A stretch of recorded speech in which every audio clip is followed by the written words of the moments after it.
Olá, bom dia para você. Pode chegar, você é mais do que bem-vindo. Nós estamos ao vivo, 8h31 pelo horário de Brasília.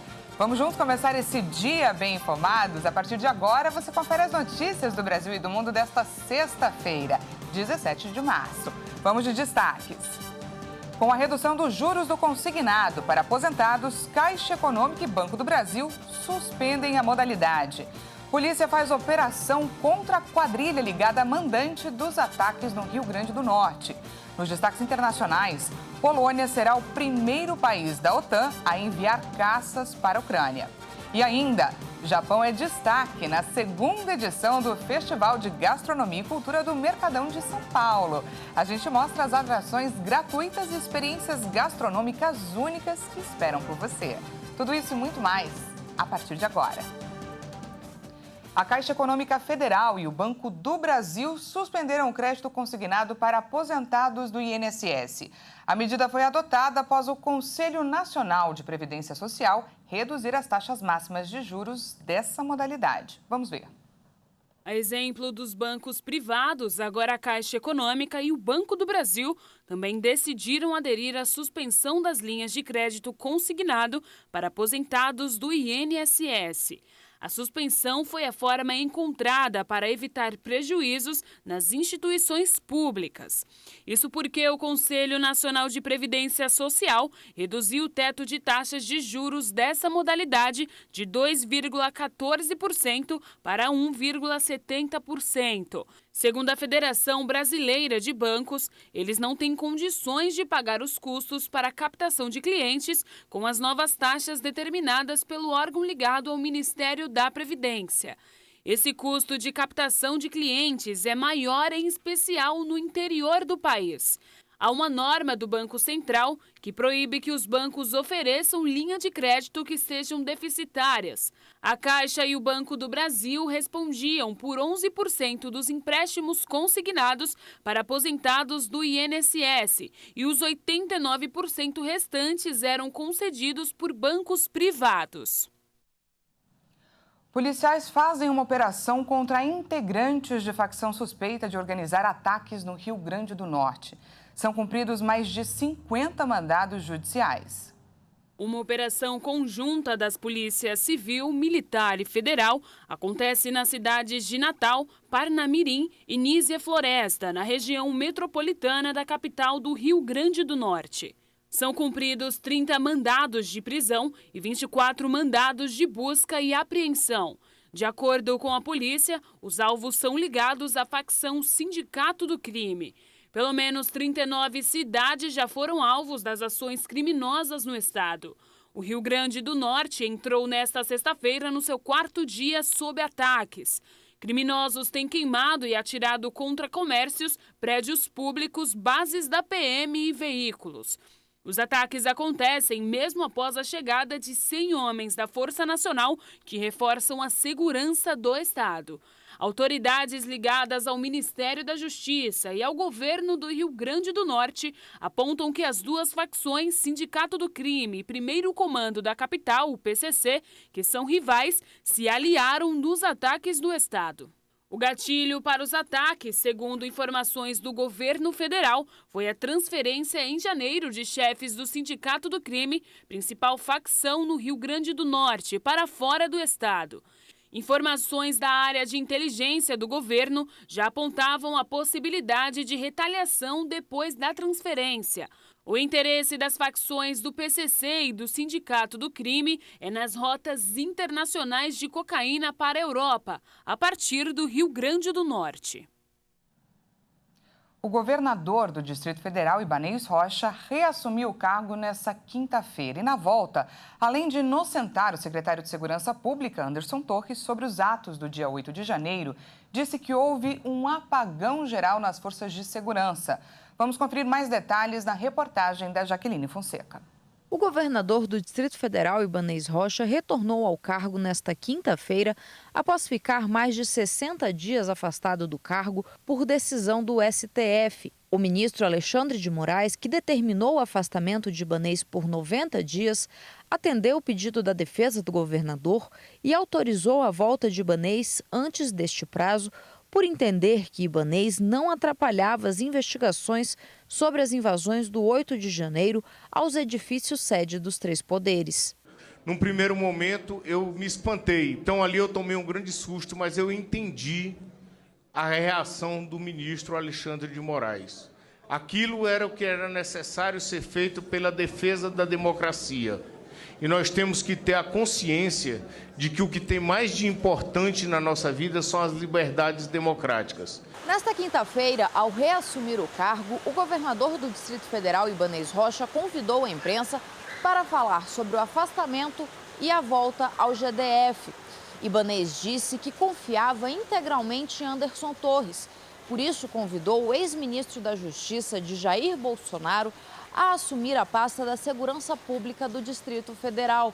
Ibanez enfatizou que o inquérito que apura os atos de vandalismo de 8 de janeiro ainda está em andamento, mas disse que não acredita que Anderson Torres é o culpado pelas invasões aos edifícios sede dos três poderes. Para Ibanez, naquele dia, houve um apagão geral na segurança pública do Distrito Federal e todas as forças falharam. O que aconteceu no 8 de janeiro é uma coisa imprevisível. Até o dia 6 de janeiro, quem acompanhou aqueles atos, a gente não tinha nenhuma perspectiva de que iria acontecer aquilo no 8 de janeiro. Os ônibus começaram a chegar no Distrito Federal no dia 6 e no dia 7, e nós tivemos aquele problema todo, mas não foi, na minha visão, não foi culpa do Anderson. Talvez, se ele tivesse sido alertado antes, veja só o que nós tivemos aqui no Distrito Federal. Nós tivemos a posse do presidente Lula, que transcorreu dentro da maior passividade possível, já num período de transição do Júlio para o Anderson, e nós não tivemos nenhuma espécie de problema. Então, eu acredito que o 8 de janeiro ele tem que ser lembrado, sim, mas não só por culpa do Anderson. Eu acho que foi um conjunto que aconteceu. Nós tivemos falha da Polícia Militar do Distrito Federal, nós tivemos falha do Batalhão do Exército, que defendia o Palácio do Planalto, nós tivemos diversas falhas em conjunto. Anderson Torres segue preso em um batalhão da Polícia Militar em Brasília. No dia da invasão aos edifícios dos três poderes, Torres estava nos Estados Unidos. Em janeiro, a Polícia Federal fez buscas na casa do ex-secretário e encontrou um documento que passou a ser chamado de Minuta do Golpe. Isto porque se tratava de um texto de um decreto de intervenção no TSE para anular o resultado da eleição. Ao retornar ao Brasil, Anderson Torres foi detido e, nesta quinta-feira, prestou um novo depoimento à Polícia Federal. Ele teria dito que não sabe quem é o autor do documento. O governador Ibanez Rocha também comentou sobre o assunto. É um documento grave, independente de não ter assinatura, é um documento que ele revela que em algum momento alguém pensou em dar um golpe no Brasil. E esse golpe, para mim, não é democrático. O governador também disse que considerava o acampamento no quartel-general do Exército um barril de pólvora e tomou as providências que podia com as informações que obteve. Eu não tinha o que fazer a não ser acompanhar e acreditar naquilo que estava acontecendo. Por mais que eu duvidasse. Porque eu quero deixar bem claro para vocês, por 2 vezes, pelo menos, nós tentamos tirar os manifestantes da porta do QG do Exército. E nas 2 vezes nós fomos impedidos pelo comando do Exército do Distrito, aqui no Distrito Federal. Nós sabíamos que aquilo ali era um barril de pólvora. E mudando de assunto, o estado do Mato Grosso subiu para o 3º lugar no ranking mundial de produtores de soja. O levantamento feito pelo Instituto Mato Grossense de Economia Agropecuária. Segundo o levantamento do IMEA, a produção de soja no estado durante a safra 2023-2023 é estimada em 41.460.000 toneladas, desbancando a Argentina, atual 3ª colocada no ranking de produtores da matéria-prima do Departamento de Agricultura dos Estados Unidos. A safra do país sul-americano no mesmo período de comparação é estimada em 33 milhões de toneladas pela Agência dos Estados Unidos. Atualmente, os 3 maiores produtores globais de soja são Brasil, Estados Unidos e Argentina. Segundo previsões do órgão americano, a estimativa é que a soja brasileira alcance o patamar de 153 milhões de toneladas na safra atual, das quais 25% originam do Mato Grosso. Um dos maiores sonhos de um ser humano é ter ao menos um teto para morar. Com as dificuldades cotidianas, a procura por aluguéis tem disparado anualmente e, consequentemente, os preços, fazendo com que a procura por moradia em imóveis cada vez seja menor. A alta dos aluguéis pelo país tem feito com que a busca por lugares reduzidos tenham aumentado na mesma proporção. Só a cidade de São Paulo, em 2022, ganhou mais de 16.200 microapartamentos, ou seja, aqueles que têm até 30 metros quadrados. O número impressiona, já que representa quase 70% do total dos lançamentos na capital paulista. Os dados, que foram tirados de um índice que monitora os preços de aluguéis por todo o Brasil, ajudam a entender de maneira mais conclusiva o motivo pelo qual os apartamentos menores têm sido os mais procurados. Nos últimos 12 meses, morar de aluguel ficou em média 17% mais caro no país. Um exemplo disso foi no mês de fevereiro, onde o preço subiu mais de 1,61%. Para os pesquisadores, a tendência para os próximos meses é de desaceleração no setor. Ou seja, pode vir um certo alívio para quem paga o aluguel. Mas os pesquisadores ressaltam que a tendência de se morar em microapartamentos continuará subindo, o que não é muito bom para os próprios moradores. Isso porque, com dimensões tão reduzidas, muitas vezes os microapartamentos têm problemas que vão além de suas estruturas, como a falta de ventilação e privacidade caso divida com alguém. Além disso, viver em um apartamento de 30 metros quadrados ou menos significa abrir mão de comodidade e saber lidar com a falta de espaço.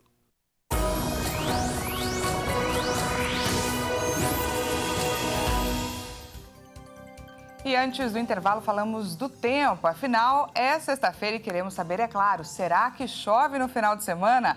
Atenção, a previsão é de calor e temporais em algumas regiões do país, sim. Em Fortaleza, no Ceará, as fortes chuvas causaram danos nesta quinta-feira em diversos municípios, com desabamentos de casas e alagamentos em ruas. Já São Paulo e Porto Alegre são as únicas capitais sem previsão de chuva para hoje. Vamos então conferir agora como fica o tempo em algumas cidades do país. Começamos por Fortaleza, Ceará. Sexta-feira será de calor com chuva o dia todo. A máxima chega aos 30 graus. No sábado, a previsão é de calor e chuva a qualquer hora. A máxima chega aos 29 graus aí nos 2 dias, mas o domingo será de chuvas mais passageiras. Vamos agora no sul do país, em Porto Alegre. Hoje sábado, será de calor sem chuva. As máximas chegam aos 34 e 35 graus. No domingo, o céu fecha um pouquinho, mas não chove. A máxima chega aos 34 graus. Para finalizar, vamos conferir a previsão na capital paulista. Vamos juntos dar uma olhada aqui no céu, na região central da Praça da República. Olha só, parece uma pintura, né? E a previsão é de que o dia seja hoje de muito calor e tá com cara. E o bom é que não tem chuva. A máxima para hoje chega aos 28 graus. Sábado e domingo serão dias aí de calor com pancadas de chuva, ou seja, a chuva volta só que pela tarde. As máximas chegam aos 29 e 30 graus. E veja a seguir, Polônia será o primeiro país da OTAN a enviar caças para a Ucrânia. E ainda, Japão é destaque na segunda edição do Festival de Gastronomia e Cultura do Mercadão de São Paulo. Nós voltamos já, não perca!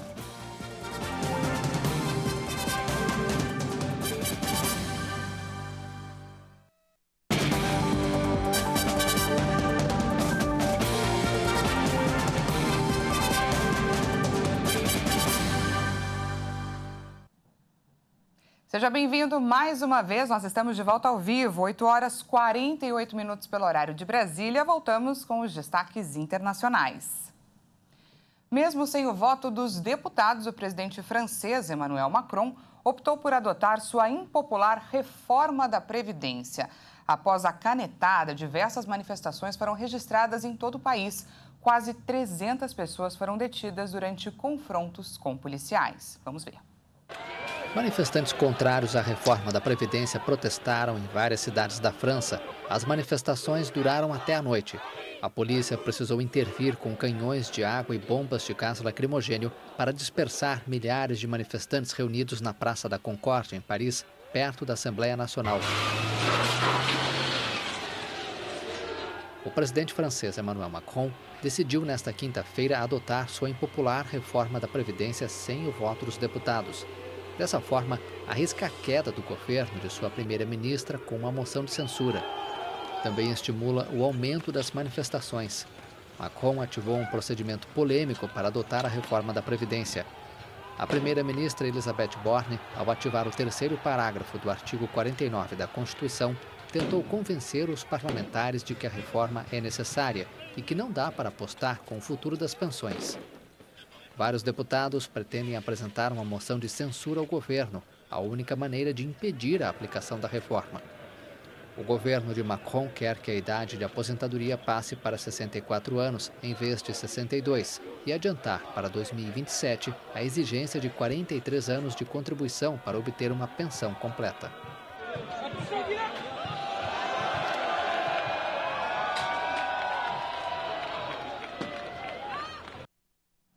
E a Polônia anunciou o envio de caças de guerra projetados pelos soviéticos para a Ucrânia nos próximos dias.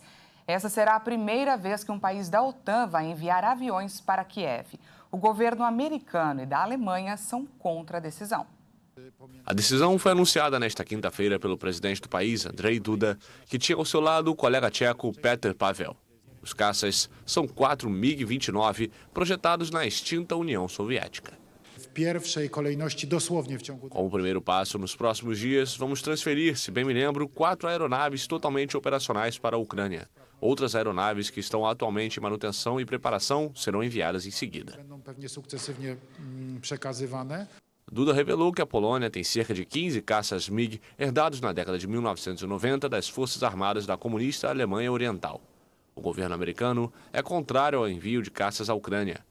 Kiev pediu inúmeras vezes a seus aliados ocidentais que enviassem caças bombardeiros modernos, na esperança de obter os F-16 americanos. O balanço de mortes causadas no Malawi pelo ciclone Fred aumentou. Segundo o presidente do país, a tempestade no sul da África já vitimou mais de 400 pessoas. O balanço de mortes causadas no Malawi pelo ciclone Fred aumentou para 326. A informação foi divulgada pelo presidente Lazarus Chakwera. Esse número eleva para mais de 400 o total de vítimas da tempestade no sul da África. As autoridades habilitaram mais de 300 abrigos de emergência para os atingidos e mobilizaram o exército e a polícia para gerir a crise. Também decretaram 2 semanas de luto nacional e o estado de emergência. O ciclone destruiu propriedades, casas, plantações e infraestrutura, inclusive pontes que deixaram isoladas comunidades. O ciclone atingiu primeiro o sul da África no fim de fevereiro, afetando principalmente Madagascar e Moçambique, e com danos limitados no Malawi, que fica no interior do continente. A tempestade retornou ao Oceano Índico, onde ganhou força e fez uma mudança incomum de trajetória, voltando a atingir o território continental com ainda mais intensidade. As chuvas diminuíram, mas o ciclone Fred está perto de se tornar uma das tempestades tropicais mais longas do mundo. Meteorologistas afirmaram que essa duração excepcional e outras características estão vinculadas às mudanças climáticas. O Parlamento espanhol aprovou uma lei pelo bem-estar dos animais domésticos e reforçou o Código Penal que endurece as penas de prisão por maus-tratos. Vamos ver.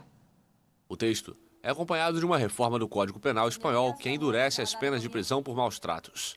A lei, promovida pelo governo do socialista Pedro Sánchez, impõe um treinamento obrigatório aos donos de cães, que serão proibidos de deixá-los sozinhos por mais de 24 horas. Exige também a castração dos gatos, exceto os destinados à reprodução. A medida é defendida por associações de defesa dos animais que acreditam que o controle populacional ajuda a evitar o abandono e a morte dos filhotes. A reforma do Código Penal que acompanha a lei introduz penas para maus tratos que podem ir de 1 ano e meio de prisão se o animal acabar precisando de tratamento veterinário a 2 anos em caso de morte. Estas medidas serão aplicadas aos animais domésticos, não aos criados para alimentação nem aos cães de caça. A legislação torna mais rígida a lei para criadores, mas não afeta as touradas, tradição muito criticada por defensores dos animais. Há pouco mais de 1 ano, a Espanha aprovou uma lei que reconhece os animais como seres vivos e sencientes pela primeira vez, e não meros objetos, permitindo a guarda compartilhada de animais de estimação em caso de divórcio. Legislação semelhante já está em vigor em vários outros países europeus, incluindo Áustria, França, Alemanha, Portugal e Suíça. A segunda edição do Festival de Gastronomia e Cultura do Mercado Municipal de São Paulo já começou. E o Japão, a cultura japonesa é um dos destaques. Vamos conferir na reportagem especial da Maria Clara Leite. Se o Mercadão Municipal de São Paulo já atrai milhares de pessoas todos os dias pela variedade de frutas, especiarias e outras delícias, com o Festival de Gastronomia e Cultura, ele fica ainda mais irresistível.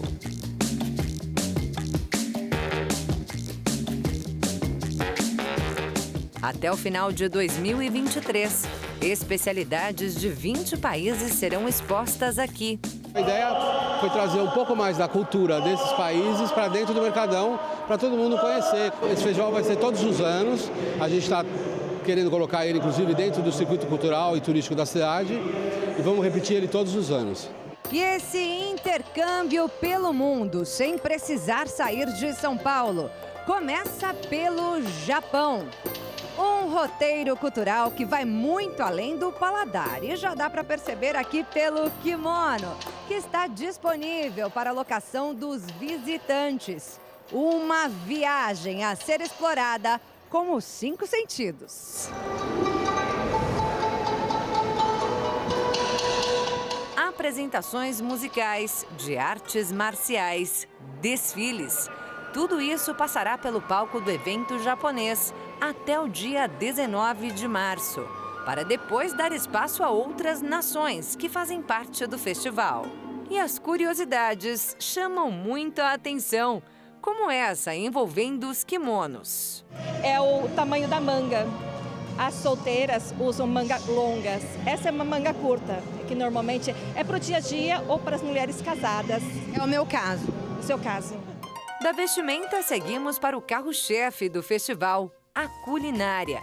E aqui tem de tudo: hot roll, temaki, tempurá, ceviche e os doces típicos do país.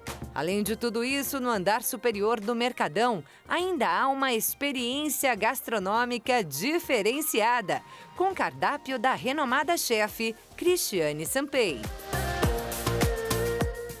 Para quem gosta de conhecer diferentes culturas, o Festival Gastronômico do Mercadão de São Paulo está imperdível. A entrada é gratuita.